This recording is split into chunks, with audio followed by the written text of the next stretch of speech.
રાજકોટમાં ધોધમાર વરસાદ વરસ્યો। શહેરના રાજમાર્ગો પાણીમાં ગરકાવ થયેલા જોવા મળ્યા। Ramnathpara 150 foot ring road, Raiya road, Mavdi આ તમામ વિસ્તારોમાં પાણી ભરાયું છે। 2 દિવસના વિરામ બાદ ફરીવાર અહીંયા મેઘરાજાએ પધરામણી કરી અને વરસાદની શરૂઆત થતા રાજમાર્ગો પર પાણી ભરાવાની આ તસવીરો પણ સામે આવી છે। પાણી ભરાવાના કારણે લોકોને ભારે હાલાકી પણ વેઠવવી પડી। મનપાની પ્રી મોન્સૂન કામગીરી સામે સવાલો ઉઠ્યા।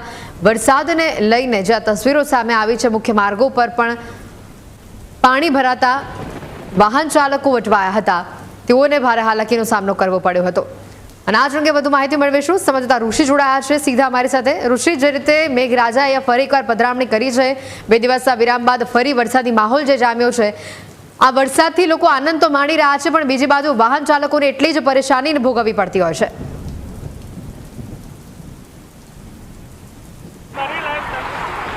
રાજકોટમાં અનરાધાર વરસાદની શરૂઆત થઈ ચૂકી છે। હું તમને પોપટપરા વિસ્તારના દ્રશ્ય બતાવી રહ્યો છું। જે રીતે આ દ્રશ્ય દેખાઈ રહ્યા છે, રાજકોટના નીચાણવાળા તમામ વિસ્તારમાં આ જ પ્રકારની પરિસ્થિતિ જોવા મળી રહી છે। રાજકોટની વાત કરવામાં આવે તો માત્ર 1 ઇંચ વરસાદથી લોકો હેરાન પરેશાન થઈ ગયા છે। વાહન ચાલકોને ભારે હાલાકીનો સામનો કરવો પડી રહ્યો છે। મારી સાથે વાહન ચાલક જોડાયા છે, આપણે વાત કરીએ તેમની સાથે।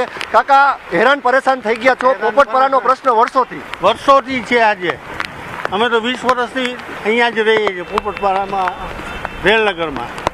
વરસાદ જ્યારે આવે ત્યારે તંત્ર એમ કહે છે કે તકલીફ લોકોને નહીં પડે। પ્રી મોન્સૂનની કામગીરી વિશે શું કહેશો? લાગે છે કાંઈ કામ થયું હોય? ના, કોઈ પણ પ્રકારની અહીંયા નાલામાં આ કામે જો કેટલાય દિવસથી બંધ કરી દીધેલું છે। જે રીતે કાકા કહી રહ્યા છે, ભારે હાલાકીનો સામનો કરવો પડી રહ્યો છે। અન્ય સ્થાનિક યુવાનો પણ લોકોની મદદ આવે છે। શું સ્થિતિ છે એની? અહીંયા પાણી બહુ ભરાય છે। અહીંયા જો આ તંત્રએ ખાલી થોડું 2-3 દિવસ કામ કરીને એમ રાખી દીધું। પાણી કેટલું ભરાય, કોઈ અહીંયા ન આવવા વિનંતીમાં વચમાં બસ પણ સલવાઈ ગઈ છે। જે રીતે સ્થાનિકો કહી રહ્યા છે, ખૂબ જ વિકટ પરિસ્થિતિ આ વિસ્તારની છે। હું તમને એ સમગ્ર વિસ્તારના દ્રશ્ય બતાવી રહ્યો છું। હાલ અત્યારે જે સ્થિતિ જોવા મળી રહી છે, જે 2 કાંઠે અત્યારે આ નાલું થઈ ગયું છે, એટલે કે વાહન ચાલકોને ભારે હાલાકીનો સામનો કરવો પડી રહ્યો છે। લોકોને ન્યૂઝ કેપિટલ તરફથી એક વિનંતી કરવામાં આવી રહી છે કે પોપટપરા ગરનાળા બાજુ આપ ન આવશો। અહીંયા જે ગરનાળું છે તે રાજકોટની આ 10થી વધુ સોસાયટીને જોડતો આ માર્ગ છે। હાલ અત્યારે આ માર્ગ સંપૂર્ણપણે બંધ કરી દેવામાં આવ્યો છે। સ્થાનિક પોલીસ પણ અત્યારે લોકોને અપીલ કરી રહી છે કે આપના વાહનો સાથે આ વિસ્તારમાં ન આવશો।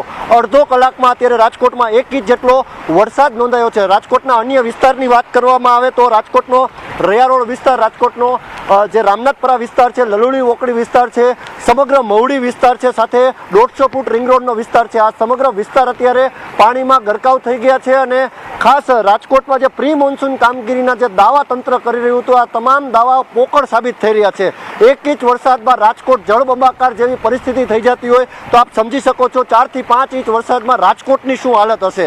એક તરફ વરસતા વરસાદમાં પણ ન્યૂઝ કેપિટલે જે અહેવાલ દર્શાવ્યો હતો કે ડામર કામમાં જે ભ્રષ્ટાચાર ચાલે છે, વરસતા વરસાદમાં ડામર કામનું જે કામ થઈ રહ્યું છે એ ડામર પણ અત્યારે પલળી ગયો છે અને જે રોડ છે તેનું પણ ધોવાણ થઈ ગયું છે।